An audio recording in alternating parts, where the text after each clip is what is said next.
Alhamdulillahilladzi anzala sakinata fi qulubil mu'minin liyazdadu imana ma'imanihim.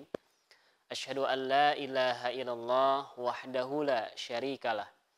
Wa asyhadu anna Muhammadan abduhu wa rasuluh alladzi la nabiyya ba'da amma ba'du.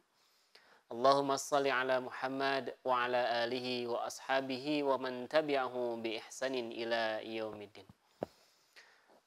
Puji dan syukur kita panjatkan kehadirat Allah Subhanahu wa taala yang senantiasa memberikan berbagai banyak kenikmatan kepada kita. Yang kenikmatan-kenikmatan ini tidak bisa kita hitung saking banyaknya. Oleh karena itu, bagaimana bentuk rasa syukur kita terhadap nikmat-nikmat yang telah Allah berikan kepada kita, maka hendaklah kita memperbaiki amal ibadah kita. Kita memperbaiki amal soleh kita. Tidak lupa salat dan salam senantiasa tercurahkan kepada junjungan kita Nabi Muhammad SAW.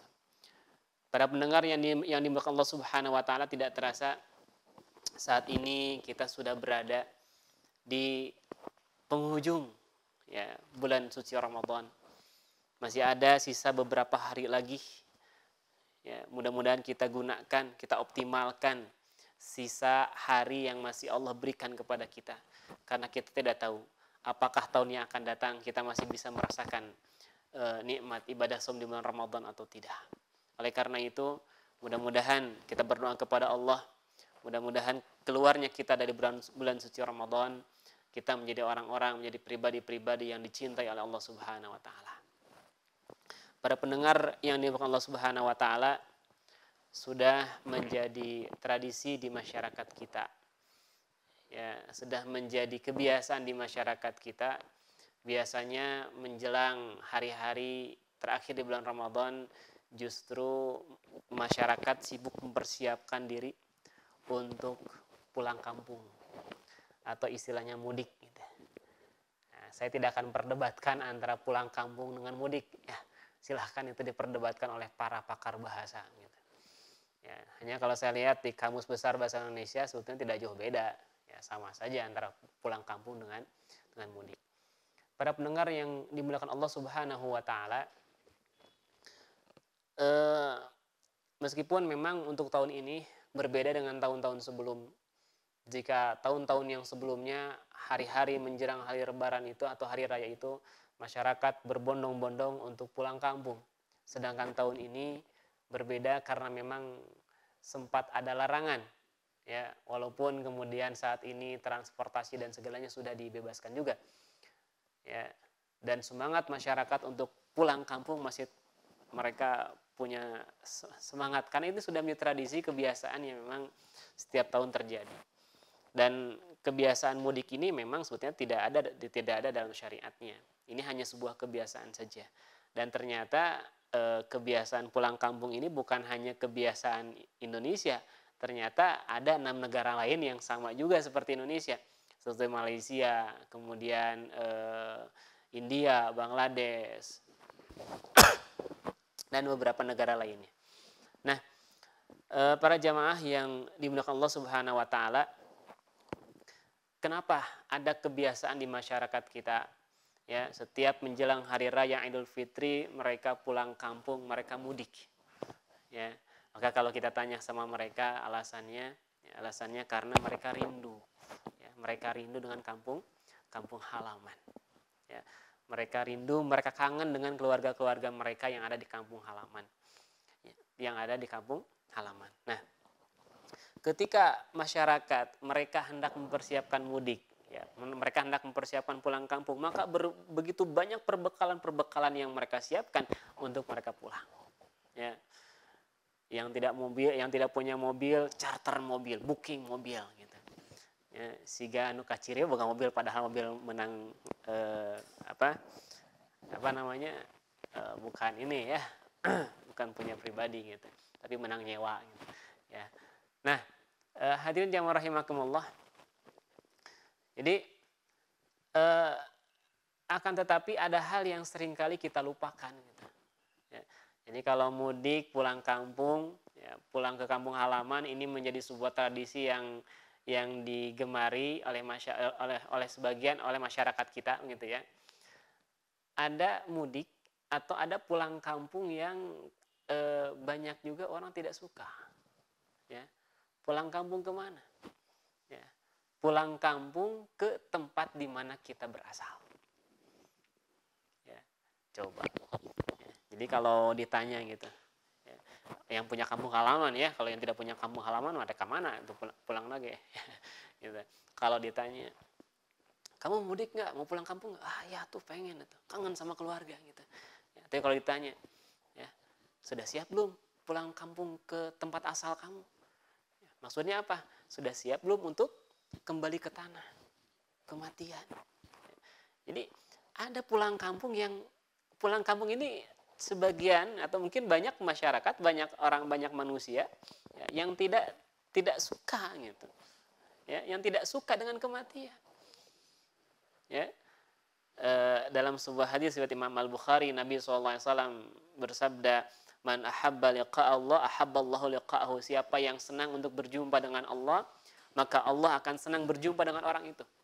Wa man kariha liqa Allah, karihallahu liqa'ahu. Siapa yang benci, tidak senang berjumpa dengan Allah, maka Allah pun benci berjumpa dengan orang itu. Ya. Jadi kalau orang yang ada orang yang kalau orang senang berjumpa dengan Allah, maka Allah senang berjumpa dengan orang itu.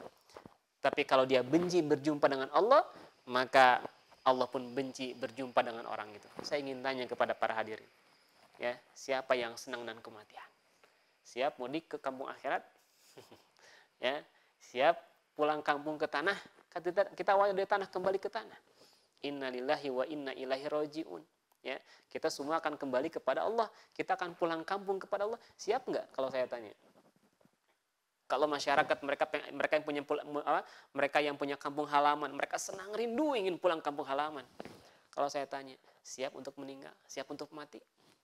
Saya yakin siapa yang bilang, saya senang ingin mati gitu. Ya. Nah, ketika Nabi menyampaikan hal ini, siapa yang senang berjumpa dengan Allah, maka Allah senang berjumpa dengan orang itu. Dan siapa yang benci berjumpa dengan Allah, maka Allah akan benci berjumpa dengan orang itu. Nah, kemudian ada seorang wanita mulia, ya, istri Rasulullah, Siti Aisyah, ya, Khumairah. Kemudian beliau dengan jujur yang beliau mengatakan, ya Rasulullah, wahai Rasulullah, fakulluna nakrahul maut. Kata Siti Aisyah, wahai Rasulullah, siapa di antara kita yang senang dengan kematian? Pasti di antara kita benci dengan kematian. Kalau ditanya, kamu senang nggak mati? Pasti nggak suka. Siapa di antara kita yang senang dengan kematian? Tidak ada. Fakulluna nakrahul maut. Masing-masing kita pasti benci dengan kematian. Ya. Artinya apa? Nah, ada pulang kampung, ya, ada pulang kampung yang banyak manusia tidak suka, yaitu pulang kampung menuju kepada Allah, pulang kampung menuju kampung akhirat. Ya.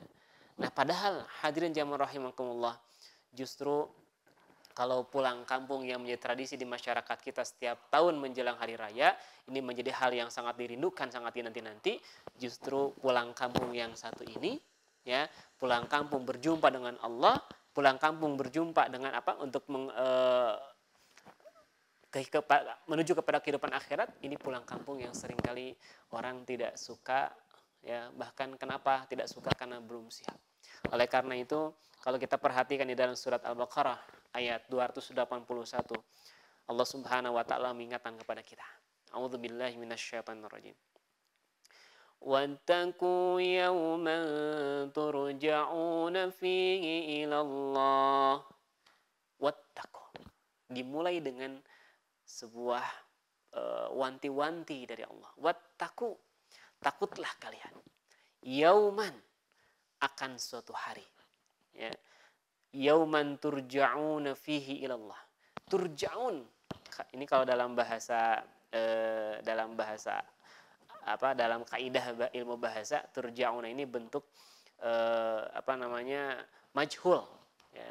Jadi bukan akan kembali, tapi akan dikembalikan, ya, dipaksa gitu. Karena saking orang nggak suka untuk mudik ke kampung akhirat, itu banyak orang yang nggak suka, makanya turja'un, dikembalikan, dipaksa. Makanya kalau malaikat maut datang kepada seseorang, malaikat maut nggak nanya dulu sama orang itu, kamu udah siap mati belum? Nggak akan nanya gitu. Ya, coba bayangin coba. Ya, coba kalau kameramen ditanya ketika datang malaikat maut, sudah siap meninggal belum? Nah, pasti jawabnya, malaikat can siapa nu gitu. Ya, kamu can nikah di abdi kan gitu. Ya, gitu. Tapi justru ya kenapa malaikat tidak bertanya dulu, langsung dicabut saja dengan paksa gitu. Terjauh dikembalikan dengan paksa. Ya, banyak manusia yang tidak suka, ya. Wattaqu yauman, ya, wattaqu, dan bertakwalah kalian, takutlah kalian, periharalah diri kalian. Ya, yauman turja'una fihi ilallah, suatu hari, ya, akan suatu hari turja'una fihi ilallah, kalian akan dikembalikan kepada Allah. Akan dikembalikan kepada Allah. Tsumma tuwaffa kullu nafsim ma kasabat. Kemudian setiap jiwa masing-masing akan diberikan balasan dengan sempurna, maka kasabat, sesuai dengan apa yang dia usahakan. Wa hum la yuzlamun, dan mereka tidak akan pernah dizalimi sedikit pun. Ya. Ini surat Al-Baqarah ayat 281. Ini ayat ini sebagian ulama atau ada yang menyatakan, jumhur ulama menyatakan bahwa ayat inilah ayat yang terakhir diturunkan kepada Rasulullah SAW. Ya, gitu. Jadi ada yang menyatakan ayat ini turun sekitar 21 hari menjelang wafatnya Rasul. Ada yang menyatakan ayat ini turun 7 hari menjelang wafatnya Rasul. Ada juga yang menyatakan 9 hari menjelang wafatnya Rasulullah SAW. Allah alam, ya. Tapi yang jelas dalam kitab Al-Itqan, ya, fi ulumil Quran, dijelaskan bahwa ayat ini adalah ayat yang terakhir turun kepada Rasulullah SAW. Ya, walaupun ada pendapat yang lain yang menyatakan bahwa ayat yang terakhir turun itu yaitu surat Al-Maidah ayat 3, al-yauma akmaltu lakum dinakum, dan seterusnya. Ya. Para pendengar yang dimuliakan Allah Subhanahu wa taala, kalau kita perhatikan ayat ini, surat Al-Baqarah ayat 281 ini, ya, ketika Allah mengingatkan kepada kita, takutlah kalian, ingatlah kalian akan suatu hari di mana Allah akan dikembalikannya kalian kepada Allah. Kita semua akan pulang kampung gitu, dan dipaksa oleh Allah untuk pulang. Ya. Karena kehidupan dunia yang sedang kita jalani ini bukan kehidupan yang kekal abadi. Ya, Nabi SAW menepuk pundak seorang anak muda. Ditepuk pundaknya, kemudian Nabi memberikan nasihat. Kun fid dunya ka'annaka gharibun aw 'abirus sabil. Jadilah kamu di dunia seperti orang asing atau orang yang sedang dalam perjalanan. Kalau orang yang namanya musafir, yang namanya sedang dalam perjalanan, tidak akan selamanya tinggal di situ, namanya juga musafir kok. Ya. Saya berangkat misalkan ke Jakarta, maka saya musafir Jakarta, mungkin terus-terusan Jakarta. Satu saat saya akan kembali ke Bandung, itu musafir. Begitupun dengan hidup kita, para pendengar yang dimuliakan Allah Subhanahu wa taala. Ya, bahwa hidup kita saat ini bukan hidup yang kekal abadi, ini adalah jalan kehidupan dunia adalah kehidupan sementara. Bagaimana kita memperbanyak amal soleh dalam kehidupan dunia ini, ya, gitu. Nah, jadi ayat ini, di ayat 281 surat Al-Baqarah ini justru ini unik. Kenapa? Karena di atas-atasnya, ayat-ayat atasnya justru berbicara tentang riba. Ya. Jadi di ayat-ayat yang atas berbicara tentang riba. Ya. Banyak manusia yang memakan harta dengan cara riba. Mereka ingin kaya dengan cepat dengan menggunakan sistem riba. Ya. Gitu kan? Jadi di atas berbicara tentang riba, terus beberapa ayat berbicara tentang riba. Di ujungnya Allah mengingatkan kepada manusia. Kata Allah, ingat. Ya. Jangan sampai karena Anda ingin jadi orang yang kaya, Anda menghalalkan riba. Jangan sampai karena Anda dalam kondisi kesulitan, sehingga kemudian Anda menggunakan jalur atau sistem riba. Ya. Maka di ayat 281 Allah mengingatkan, ingat saudaraku kata Allah, ingat wahai manusia kata Allah, bahwa kalian akan dikembalikan kepada Allah. Ya. Jangan sampai Anda meninggal, jangan sampai Anda wafat, sedangkan Anda meninggalkan harta-harta dari hasil riba. Rumah Anda hasil riba, kendaraan Anda hasil riba. Ngeri ini. Ya, ngeri banget. Nah, ngeri banget. Ya, gitu. Jadi ayat ini Allah mengingatkan bahwa jangan sampai karena kita ingin jadi orang yang kaya, karena kita ingin menjadi orang yang dipandang karena harta kita banyak, kemudian kita menggunakan sistem-sistem yang yang dilarang oleh Allah, yang tidak dicintai oleh Allah. Ya, padahal ingat, ya, ketika Anda bergelimang harta, bisa jadi Allah paksa cabut ruh dari jasad Anda. Kalau sudah begitu, ya, bagaimana nanti di akhirat kita akan mempertanggungjawabkannya. Makanya hadirin jamaah rahimakumullah, di ayat ini Allah mengingatkan kepada kita bahwa kita semua akan pulang kampung ke negeri akhirat. Jangan sampai kita membawa barang-barang yang haram, jangan sampai kita meninggalkan hasil-hasil yang diharamkan oleh Allah, karena bagaimana kita mempertanggungjawabkannya di hadapan Allah Subhanahu wa taala. Allah mengingatkan di dalam surat Al-Hadid ayat 20. A'udzubillahi minasyaitonirrajim. I'lamu annamal hayatud dunya la'ibun wa lahwun wa zinah.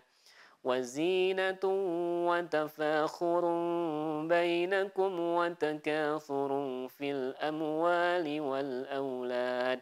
Allah mengingatkan kepada kita, i'lamu, ketahuilah, annamal hayatud dunya la'ibu wa lahun, bahwasanya kehidupan dunia ini adalah kehidupan permainan dan senda gurau. Wazinatun, perhiasan, sesuatu yang indah.